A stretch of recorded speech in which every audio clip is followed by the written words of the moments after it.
Jetni is powerful. We're not talking crazy powerful, but she's really good at one thing. Together, I'm gonna show you that, and we are going to war.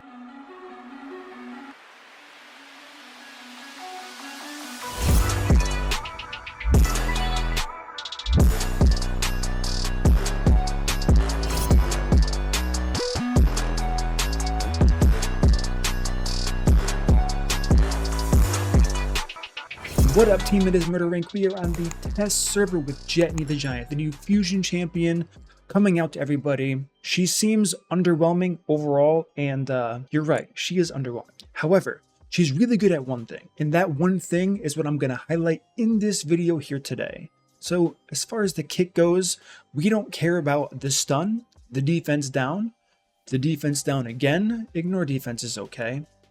The increased crit rate, increased crit damage, we don't care about that at all, right? I mean, if you really want to, you can build for increased crit rate and increased crit damage. I don't know if I would. You're going to see why shortly, but I don't know if I would. Inflicts 20% more damage under shields, sure. The thing is, she's really powerful without the duo, because until they, like I mentioned in that video before where we talked about it, if the duo partner for any fusion that has one isn't a guaranteed legendary that's given to the player base within, I don't know, a month and a half or 2 months of the fusion coming out, it's just not even worth talking about. I'm not going to showcase both of these champions because the amount of people watching this video who are going to have the duo, if it is really hard to get, kind of like Alton for the champion chase, unless you get a really lucky bracket, it's going to be like 50, 100, 150 people, and it's just not for you. So we're going to talk about Jetni, how I built her. You probably guessed it already, straight damage. Because, like I said, we're going to war here. So, what is Jetni? Besides being a 9-foot tall behemoth of a female barbarian, legendary attack-based champion, looks kind of cool. Not sure who that is on the back, but feel sorry for you. You're a shield now, or whatever that is, a backpack. We're in Savage gear, we're in Cruel gear, we have pretty good stats. Now, you might be thinking, Murder, anyone in those stats is going to do crazy damage. You're right, but we're on the test server. So I'm showcasing this against content creators who have really strong gear as well. So what do I have to do? I have to kind of compensate with that. And going back to my original point, what Jetni's really, really good at cannot be done by just any other champion. So let me give you an example. If you showcase this champion as an arena nuker, let's just say that, you can put whatever stats I would give to Jetni on a Kale, and you're going to one-shot anyone within reason. Where is Jetni strong? Why is Jetni strong? How annoying is Ultimate Death Knight? How annoying is Ultimate Death Knight? Jetni the Giant is not the Giant Slayer. Jetni is the Ultimate Death Knight Slayer. Now you might be thinking, Murder, what about Stone Skin? Doesn't matter. I'm going to show you the team comp I'm using that you can use as well with a champion. There's one champion that everyone's going to be like, I don't have that champion. It's okay. You don't need it. It's just for the test server. So let me just jump straight into what I'm talking about here. So we're going to find the Ultimate Death Knight. Okay, perfect. We have a Marichka team, right? Sifi Rhodos, Marichka, Ultimate Death Knight. If you're looking at this team and you're saying, I'm doomed, there's no way I could ever beat this, welcome Jetni the Giant. Alright, so you're going to see this team and be like, okay, now I see the champion Murder was talking about. It's going to be Warlord. I need Warlord because the speeds of the teams I'm facing are very high on the test server. Like I said, content creators, you don't need Warlord. You can use just a normal speed tuned team and you will be fine. You just will be. So with that being said, let's start this out here. And what do we got? Okay, double stone skin, perfect example of what I'm talking about. Perfect example here. So we got this going on here. Okay, the sleep is unfortunate. The sleep is something I kind of wish didn't happen. I think now we're going to do our nuke. Let's do the nuke. Come on. Okay, there we go. Bam. Double nuke here. See if he's going to try to revive. Maybe she already did. Oh, no, she's locked out. Perfect. Okay. Marichka is going to revive on her passive. for sure here. So this is what I'm talking about as far as you don't have to be scared about the meta champions too much anymore, because this is how you deal with Warlord now, right? This is what we're going to do. So Marichka passive went off. Rotos is back up. Rotos is the perfect example because it's like the perfect counter to Jetni. That makes sense. It should make sense. Now Rotos is alone. Okay, Jetni just got one shot. Arbiter did not die, thankfully. Thankfully. Ideally, Sifi wouldn't have cut in there, and things would have just been way easier. But now, Jetni's going to get a turn, and we should be able to finish this off quite easily. It did take a lot of time, but again, this is just to show you that this is probably the hardest team you could face for a Jetni, right? I can't think of a harder team than this. We have Rotos, who's strong affinity to Jetni, so they're going to be weak hitting. We have Sifi, partner bonus. Ultimate Death Knight, who's a pain, and that's the point of this video. I guess you could swap him out and maybe find a harder team, but then you just swap Jetni out, so that wouldn't be a good point. So that's what I'm getting at here. Marichka really strong. We have quadruple polymorph, and I still use Lydia. Why are we using Lydia with Jetni?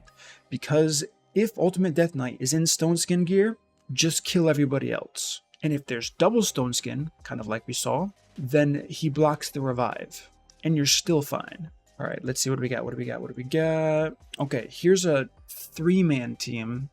Why would you do this in the test server? Just put in 4 champions. Like, in what world do you think you win this? Honestly curious. In what world do you think you win this? Okay, see, get destroyed. That was a kill through reaction, by the way. Harima, through reaction, Jetni just completely obliterated her. It is what it is. So this is going to be the main use for Jetni. She's really strong here. She's just going to crush Ultimate Death Knight. I know Ultimate Death Knight's a pain. I've heard you guys loud and clear. He's annoying. There's so many magic affinity nukers that players are using, and this is one way to get around that. So let's go ahead and see if we can find one more team with Ultimate Death Knight. I mean, again, how dumb is it putting a 3-man defense on the test server?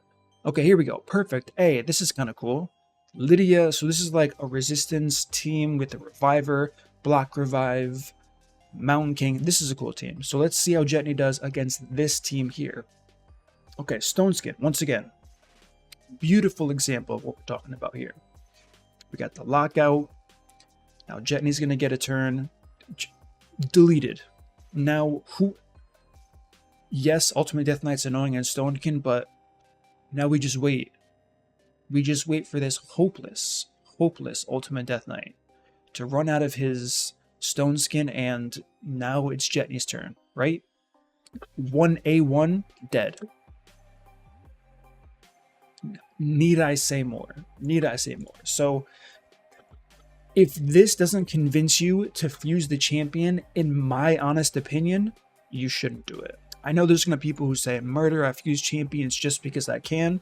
Then do it. You wouldn't even be watching this video unless it was for fun. But if you're really considering, do I fuse, do I not fuse the champion? If you're not trying to counter Ultimate Death Knight in the arena and make your life easier in that sense, I really just don't see it. Like I said before, and we can look at the kit one more time, just to see if I missed something. But first hit, chance to stun. Second hit, chance to place defense down. This one, it's ignore defense and an AoE defense down. We're stacking no accuracy, like I said before here. This, increased crit rate, increased crit damage. If you want to gamble, like we already saw with the Stone Skin lasts 2 turns, right? So if you're using this and you're building the champion with 70% crit rate, your buff's gonna run out before Stone Skin runs out, and you might have a hard time 1v1ing. I mean, you'll still be able to do it, right? This will come off cooldown. But this is the thing here. If you're using this for what I'm talking about here today, you don't have to book this champion at all. You only need to be using these skills once, and then you just kill Ultimate Death Knight with the A1 when his Stone Skin's off, or if he's not using his Stone Skin, you possibly just kill him with one use of an A3 and then an A2 to clean up, or vice versa, A2 first, then A3. So you really don't need too much here. Now, if you're lacking damage, I wouldn't, but you can gamble books. I would just farm better gear. I know, easier said than done, I get it, but to spend 3, 6, 8, 9, 10, 11, 12 books on this champion just to counter Ultimate Death Knight, I mean, listen, if he's that much of a pain, which he is in Arena, you might just 12 book this champion out of spite, saying, I'm full sending into Jetni just to demolish every Ultimate Death Knight. But again, you don't need these stats. 8,400 attack on a +0, unawakened, no blessings.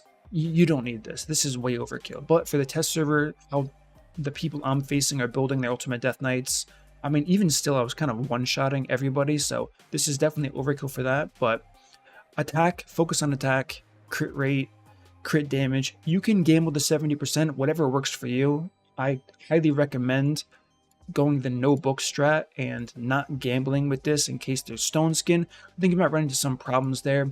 As far as warlord replacements goes, Basher obviously is a budget warlord, but any type of CC champion, you could attempt to speed tune if you want. I don't know if I would do that because Jetni is really strong with attack percent boots, and if you do that, speed tuning is going to be pretty difficult, even with Arbiter plus Lydia, who has increased speed on the entire team. And then I guess you can throw in like Alessandra, but honestly, I mean, Chris, again, hard champion to have, but something like an AoE provoke, AoE stun. Void champions are going to be better, obviously, because there's no weak hitting, or if the champion can CC while weak hitting, that would also be strong. But that's kind of the direction I would go for sure here. As far as masteries go, simple. Your typical nuking masteries, Helm Smasher, counterattack ability, and yeah, that's it. So short and sweet video. This is the one like powerful use of this champion. Now, can you use this champion other places? Yes. Can she wave clear? Yes. Can she wave clear as good as 90% of the other wave clearing legendaries? Yes. Does she stand out? Not really. She's like a stronger Genbo, but she's not void affinity. So if you have Genbo, is she going to be better? Yeah. Does she suffer from weak hits? Yes. Are magic champions common? Yes. Does everyone hate Ultimate Death Knight? Yes. So that's where I would use her. Now, if you cannot justify using a champion just to counter one arena champion, despite how common he actually is, I get it. I don't think you're gonna, I mean, it's hard to say. Everyone's account's different. If you feel like you're going to be missing out, I mean, FOMO, I talk about it all the time. Fear of missing out is what that stands for. Go for the champion. Personally, I'm not going for it because there are other ways to deal with Ultimate Death Knight, of course, and there are other Spirit Affinity nukers. If you don't have one, I mean, on my free-to-play account, I have Morag. That's kind of what I use to kill the Ultimate Death Knights, but I don't quite have the gear because, I mean, obviously this account has farmed thousands and thousands more dungeons than my free-to-play. Obvious. But the fact that she doesn't need books, you do need masteries, and you need savage gear. You don't need cruel gear, but you definitely want savage gear. You can go very far with this champion for this one specific role. That's going to conclude this. Where else do you guys think we should use her? One thing that's kind of surprising that I will note on is, of all the barbarians, like let's just click on Turvold, 17.5 thousand base health compared to Jetni, who has 15.3. The one surprising thing that I'm sure everyone's noticed by now if you've seen her base stats in any video is she's not as tanky as barbarians usually are. Why? I don't know. Maybe I don't know. Yeah, so keeping her alive shouldn't be too much of an issue because, like I said, most people will have Lydia, if not now, eventually, and strengthen's really strong. It's a 25% DR. Hello? So that's should be one thing. If you want to put a shield set on your flex spot, which is the warlord slot, you can definitely do that. It's going to increase her survivability. If you have reaction gear that you can put on her in case you get cut off or one CC doesn't land, also a great idea. But again, that's going to conclude this video. Pretty straightforward. If you find another place where she's really standing out that isn't complete copium, leave a comment, let me know. I'm definitely interested to hear it. And if you enjoyed this content, smash that like button, subscribe, turn on the notification bell, and I will see you all in the next upload.